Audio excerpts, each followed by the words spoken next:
नमस्कार, स्वागत है आप सबका दिन भर की तमाम बड़ी खबरों के साथ। मैं हूं कवींद्र। शुरुआत हेडलाइन से।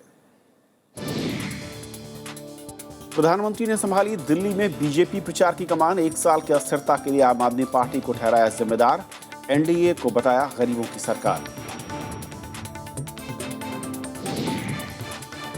आम आदमी पार्टी के घोषणा पत्र में वादों की बौछार। सस्ती बिजली और मुफ्त पानी का वादा, जन लोकपाल और पूर्ण राज्य का मुद्दा भी शामिल।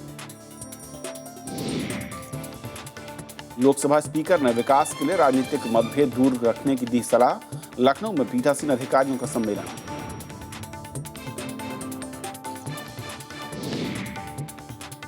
अब कहीं से भी छोड़ी जा सकेगी अग्नि 5 मिसाइल। 5000 किलोमीटर तक मारक क्षमता। डीआरडीओ प्रमुख अविनाश चंद्र रिटायर।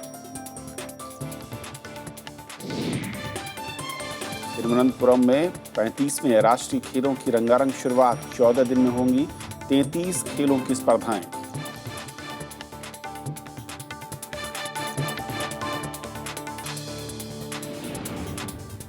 और आइए देखते हैं हमारी आज की पहली खबर।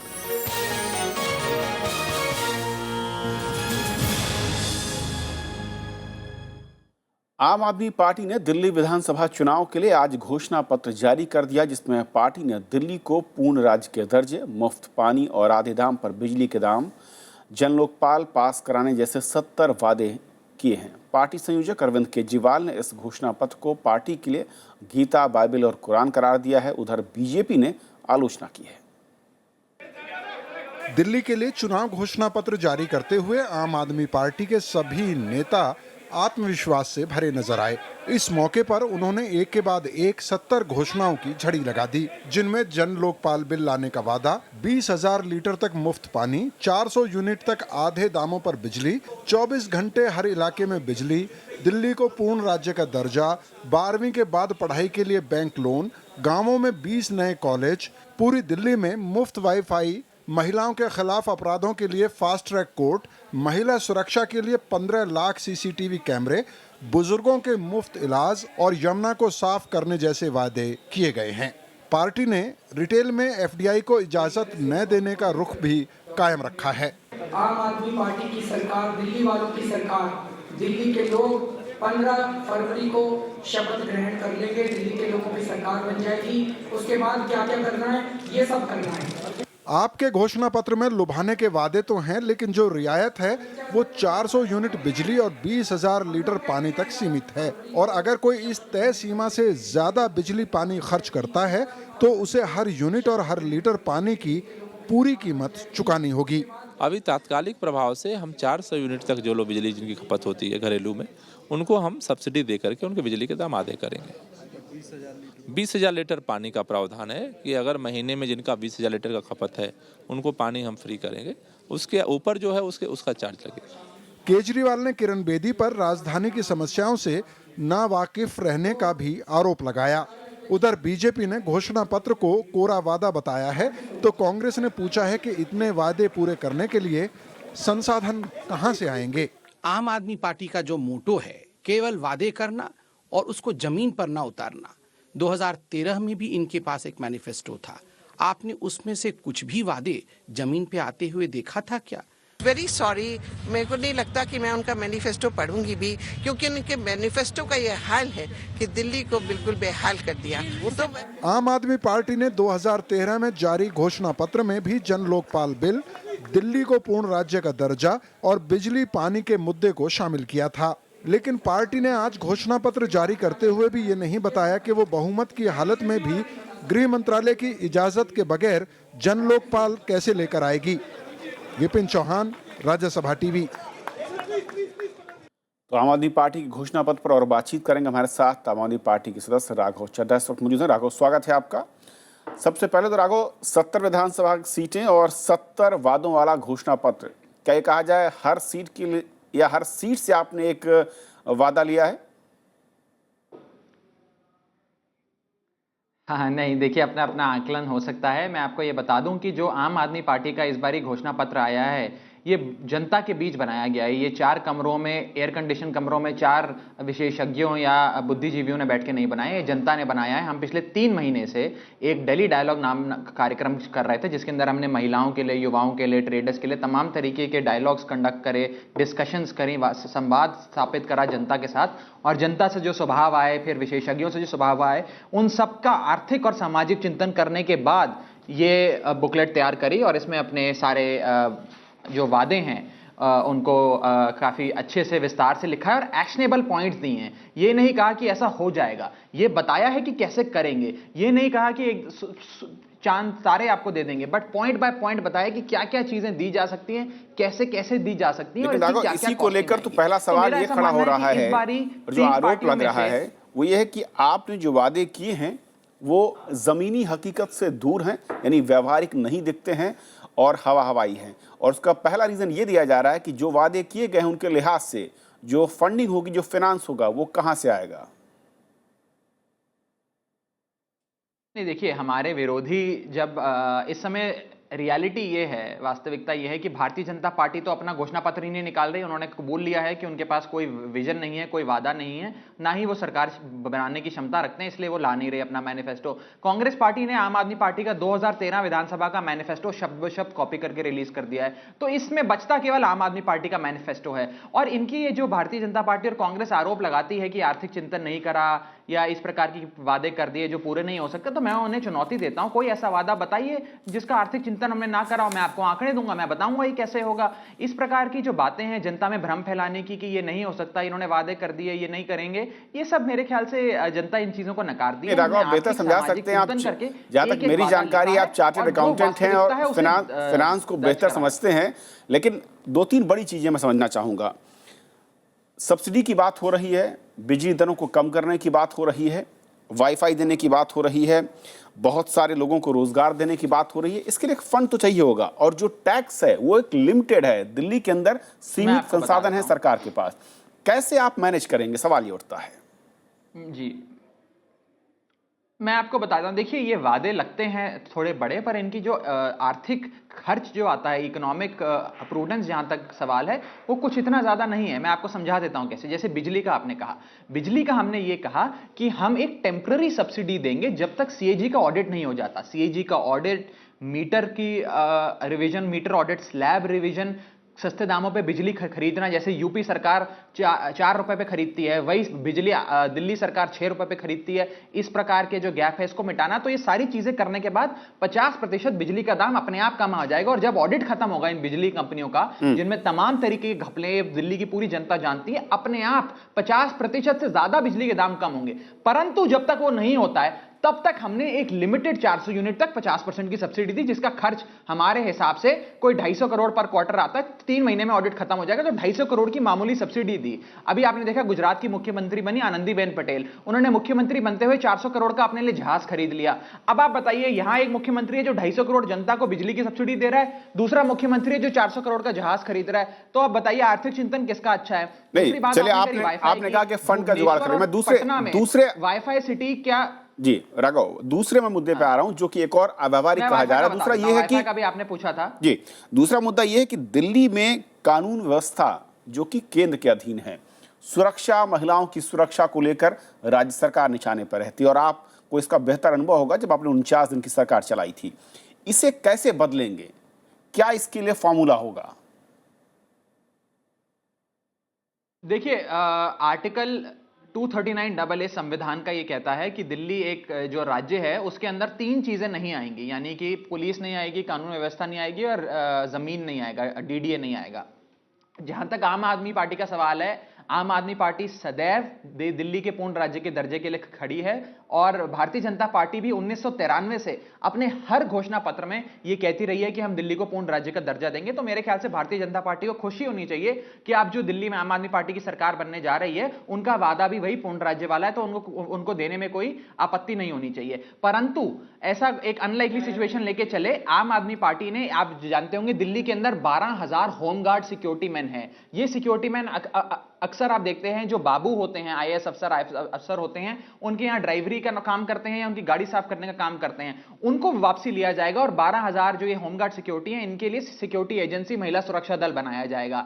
जहां तक जमीन की बात है, हमने लगातार व्हाइट पेपर जारी करे हैं। एक व्हाइट पेपर परसों जारी करा था अपनी प्रेस वार्ता में और बताया कि किस प्रकार आम आदमी पार्टी ने 250 एकड़ लैंड आइडेंटिफाई करा है जहां पे हम हाउसिंग का प्रोजेक्ट लाने वाले हैं। उस लैंड, वो किसका लैंड है, कहां से आया, वो तमाम चीजें भी बताई और बताया वो कैसे दिल्ली सरकार के अंतर्गत आता है। तो इस प्रकार के आइडियाज हैं, इस प्रकार की बातें हुई हैं, विचार हुआ है और तब जाके इन मैनिफेस्टो में ये सारी बातें को तब्दील किया गया। राघव, ये भी मानना होगा कि व्यवहारिक हकीकत यह है कि जब तक संसद के अंदर आपको बहुमत नहीं मिलेगा या फिर संसद में तमाम जो दल हैं वो आपकी पूर्ण राज्य की बात पर सहमत होते हैं या फिर विशेष कानून अधिकार देने की बात पर सहमत होते हैं, तभी आप इन पर आगे बढ़ पाएंगे। आपको नहीं लगता कि जिस तरीके की राजनीतिक लड़ाई चल रही है उसके बीच में इसकी उम्मीद और संभावना बहुत कम दिखती है?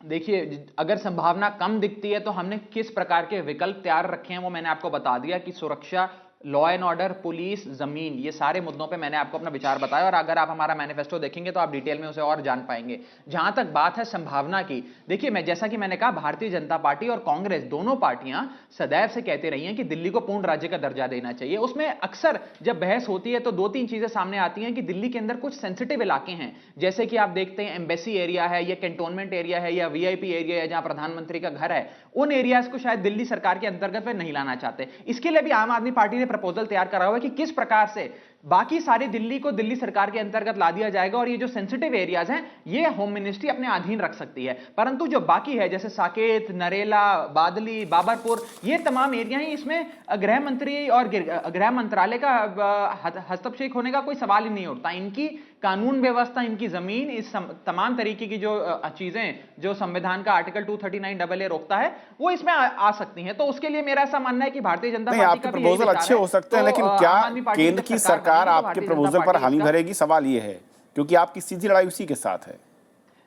जैसा कि मैंने आपको बताया कि अभी तो लगता है, अभी तक भारतीय जनता पार्टी के जो मैनिफेस्टो आए हैं, कांग्रेस के मैनिफेस्टो आए हैं, दोनों दलों ने ये कहा है कि पूर्ण राज्य का दर्जा देंगे। मोदी जी ने भी कई बार कहा है कि दिल्ली को, मेरे को याद है उनकी बड़ी एक स्पीच थी नवंबर 2013 में, उन्होंने वेस्ट दिल्ली में स्पीच दी थी और कहा था मैं विश्वास दिलाता हूं मैं पूर्ण राज्य का दर्जा दूंगा। तो मुझे लगता है दिल्ली की जनता को और देश की जनता को उनके वादे याद हैं और जब आम आदमी पार्टी की सरकार बनेगी तो वो पूर्ण राज्य का दर्जा देंगे। लेकिन चुनावी रैलियों में दिए बयान, चाहे वो आपकी पार्टी के हो, कांग्रेस के हो या बीजेपी के हो, उन बयानों से तमाम बड़े नेता वापस मुड़ते नजर आए, जिसमें कहूं यू टर्न लेते नजर आए। उसमें कोई भी पार्टी अलग नहीं। एक आखिरी सवाल आपसे, हमारी पार्टी का तो कोई भी ऐसा बयान नहीं है साहब, हमारी पार्टी का तो ऐसा कोई भी बयान नहीं है। राघव, पिछले चुनाव में आप लोग कांग्रेस के खिलाफ लड़े, कांग्रेस को हराया, उसी के सपोर्ट से सरकार भी बनाई।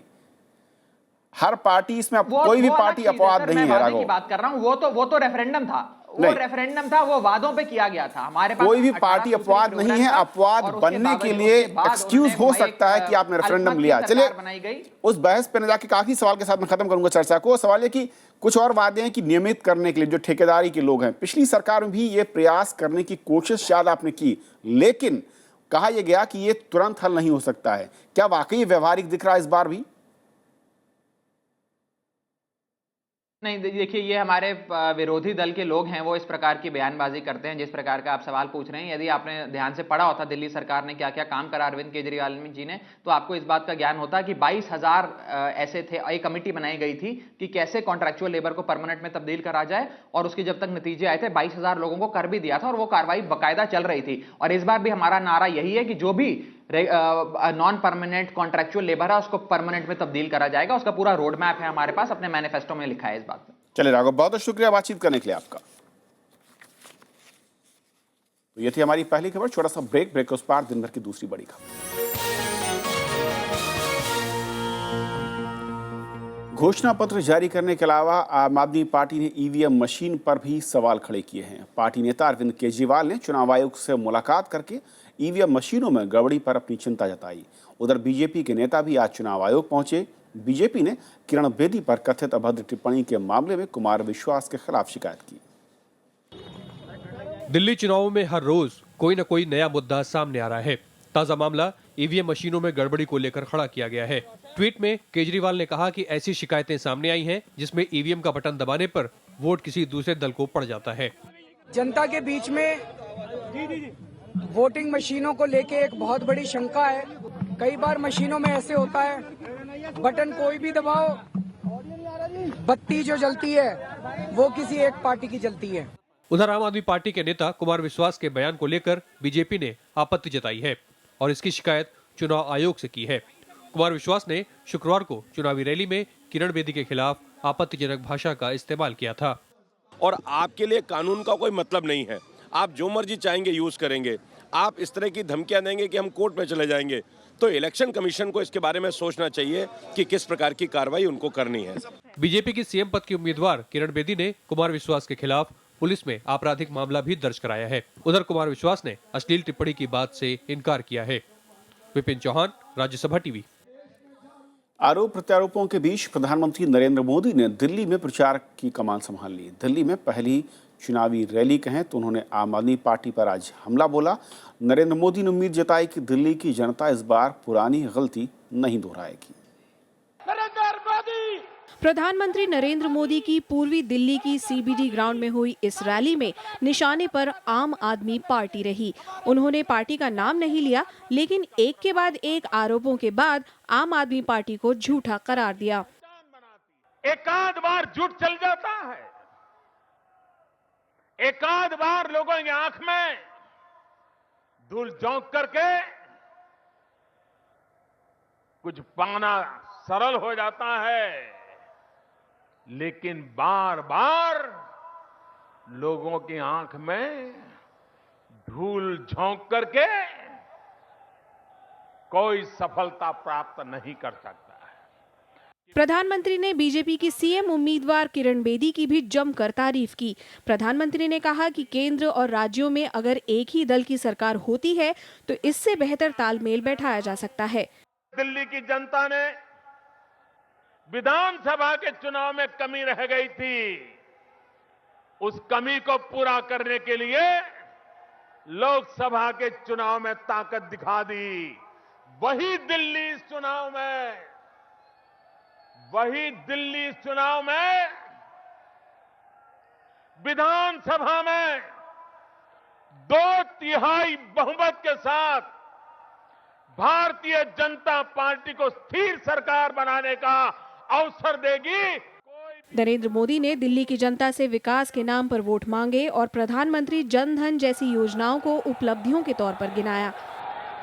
प्रधानमंत्री नरेंद्र मोदी ने अपनी चुनावी रैली में केंद्र सरकार की उपलब्धियों के साथ साथ अमेरिकी राष्ट्रपति बराक ओबामा की सफल भारत यात्रा का भी जिक्र किया।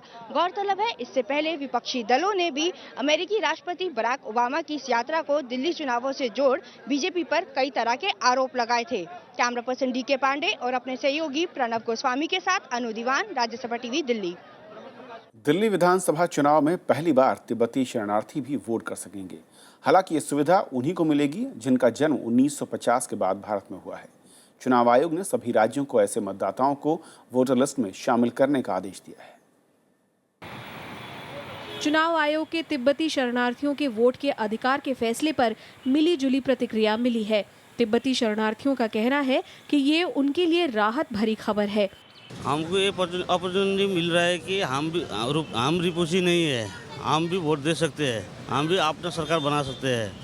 वहीं इस अधिकार ने एक नई बहस छेड़ दी है। कुछ तिब्बती शरणार्थियों का मानना है कि इससे तिब्बत की आज़ादी की मांग को धक्का लग सकता है। We want a free Tibet. We want the citizen and the government of India to help us, and we want to vote in Tibet, and we want to get back to our country. 1950 से 1987 के बीच जन्मे तिब्बती शरणार्थियों के बच्चे इस बार दिल्ली विधानसभा में अपने मताधिकार का इस्तेमाल कर सकेंगे। चुनाव आयोग का ये फैसला अगस्त 2013 के कर्नाटक हाईकोर्ट के उस फैसले के बाद आया है जिसमें तिब्बती शरणार्थियों को वोट देने की बात कही गई थी। भारत में 1 लाख से ज्यादा तिब्बती रेफ्यूजी रहते हैं और दिल्ली में ये चांदनी चौक विधानसभा क्षेत्र के तहत आने वाले इलाके मजनू के टीले में रहते हैं। हालांकि दिल्ली में कितने तिब्बती रेफ्यूजी हैं, इसकी कोई औपचारिक संख्या उपलब्ध नहीं है। कैमरामैन अश्विनी के साथ दिल्ली से कृति मिश्रा, राज्यसभा टीवी। तृणमूल कांग्रेस संसद के बजट सत्र के दौरान नरेंद्र मोदी सरकार को घेरने की तैयारी में है। पार्टी कालाधन, भूमि अधिग्रहण अध्यादेश और शारदा चिटफंड मामले में टीएमसी सांसदों से सीबीआई की पूछताछ का मुद्दा भी उठाएगी। पार्टी ने केंद्र सरकार पर वादाखिलाफी का आरोप लगाया है। कोलकाता में पार्टी की बैठक को पश्चिम बंगाल की मुख्यमंत्री ममता बनर्जी ने संबोधित किया। संसद का बजट सत्र 23 फरवरी से शुरू हो रहा है। इस बीच शारदा चिटफंड घोटाले में सीबीआई ने पूर्व केंद्रीय मंत्री मतंग सिंह को गिरफ्तार कर दिया है। लंबी पूछताछ के बाद उन्हें गिरफ्तार किया गया है। इससे पहले इस मामले में टीएमसी सांसद और पूर्व रेल मंत्री मुकुल रॉय से सीबीआई ने पूछताछ की थी। केंद्र सरकार ने कहा है कि अब सभी विज्ञापनों और सरकारी सूचनाओं में 1976 में संशोधित संविधान की प्रस्तावना का ही उपयोग किया जाएगा।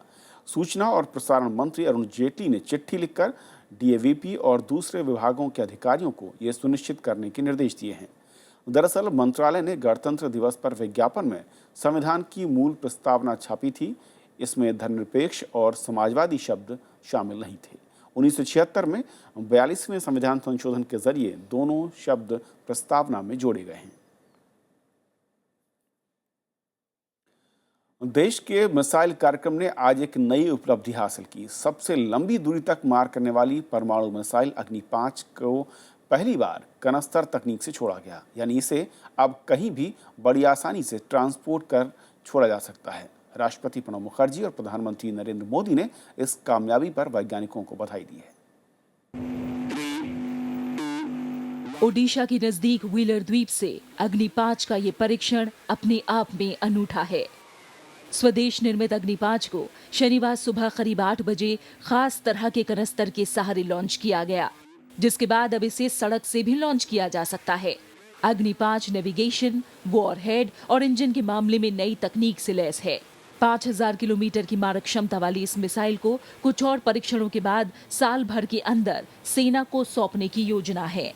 मुझे लगता है कि there should be more successes DRDO में, more activity and more active final solution. सतह से सतह तक मार करने वाली ये मिसाइल 1 टन से ज्यादा परमाणु आयुध ले जाने में सक्षम है। करीब 17 मीटर लंबी, 2 मीटर चौड़ी और 50 टन वजनी मिसाइल का ये तीसरा कामयाब परीक्षण है। इस अंतर महाद्वीपीय बैलिस्टिक मिसाइल का सबसे पहले 19 अप्रैल 2012 को कामयाब परीक्षण हुआ था। इसके बाद 15 सितंबर 2013 को भी इसका टेस्ट सफल रहा। इस मिसाइल को डीआरडीओ ने विकसित किया है। अग्नि मिसाइल कार्यक्रम में अहम भूमिका निभाने वाले डीआरडीओ प्रमुख अविनाश चंद्र भी शनिवार को रिटायर हो गए। Bureau report, Rajya Sabha TV. Varanasi में इस बार परिवार नियोजन में लापरवाही का मामला सामने आया है। चिरईगांव के सरकारी अस्पताल में 4 घंटे में 73 महिलाओं का ऑपरेशन एक ही डॉक्टर ने कर दिया। राज्य सरकार ने इस मामले में जांच के आदेश दिए हैं। चिरईगांव के प्राथमिक स्वास्थ्य केंद्र में इन महिलाओं को खुले आसमान में इस तरह ऑपरेशन के बाद लेटाया गया है। दर्द से कराहती इन महिलाओं को बेड भी नसीब नहीं हो पाया। इतना ही नहीं, नियम कानून को ताक पर रखकर इन 73 महिलाओं का बंधाकरण ऑपरेशन एक ही डॉक्टर ने 4 घंटे में कर दिया, जबकि केंद्र सरकार के दिशा निर्देशों के मुताबिक एक दिन में एक मेडिकल टीम 30 से ज्यादा ऑपरेशन नहीं कर सकती। एक चिकित्सा उपकरण से 10 से ज्यादा ऑपरेशन नहीं होने चाहिए। कैंप का समय सुबह 9 बजे से शाम 4 बजे के बीच होना चाहिए। शासन की मंशा तो है कि 25 केस से अधिक न कराए जाए, लेकिन ग्रामीण एरिया होने के नाते और सीजन होने के नाते केसेज आ जाते हैं, उनको वापस करना भी अच्छा नहीं लगता। लापरवाही सामने आने पर मुख्य चिकित्सा अधिकारी ने कार्रवाई का भरोसा दिलाया। विपक्षी दल भी डॉक्टरों पर कड़ी कार्रवाई की मांग कर रहे हैं। निश्चित तौर पर ऐसे चिकित्सक को जिसने डॉक्टर की डिग्री लेने के बाद जो शपथ ली थी मानवता की, उसका सीधे सीधे उल्लंघन किया है, सख्त कार्रवाई उसके विरुद्ध होनी चाहिए। पिछले साल नवंबर में छत्तीसगढ़ में परिवार नियोजन कैंप में लापरवाही के कारण 13 महिलाओं की मौत हो गई थी। इस महीने की शुरुआत में झारखंड में भी टॉर्च की रोशनी में महिलाओं के ऑपरेशन का मामला सामने आया था। Bureau report, Rajya Sabha TV. Kerala के तिरुवनंतपुरम में 35वें राष्ट्रीय खेलों का आगाज हो गया। केंद्रीय शहरी विकास मंत्री एम वेंकैया नायडू ने इसका उद्घाटन किया। सचिन तेंदुलकर समारोह में मुख्य अतिथि थे। प्रतियोगिताएं रविवार से शुरू होंगी, जिसमें करीब 10,000 खिलाड़ी और अधिकारी हिस्सा लेंगे, जो अगले 2 हफ्तों तक भारतीय एथलीट अपना सर्वश्रेष्ठ प्रदर्शन करते हुए नए कीर्तिमान स्थापित करने का प्रयास करेंगे। प्रतियोगिताएं राज्य के 7 जिलों के 30 सेंटर्स पर होनी है। समापन 14 फरवरी को होगा। प्रधानमंत्री ने राष्ट्रीय खेलों में हिस्सा ले रहे सभी खिलाड़ियों को शुभकामनाएं दी। And this is the team from Goa, and Goa who successfully hosted for sure. Apart from some other water sports, निकल रहा है बिहार। तो खबरों के सफर में इतना ही। नमस्कार।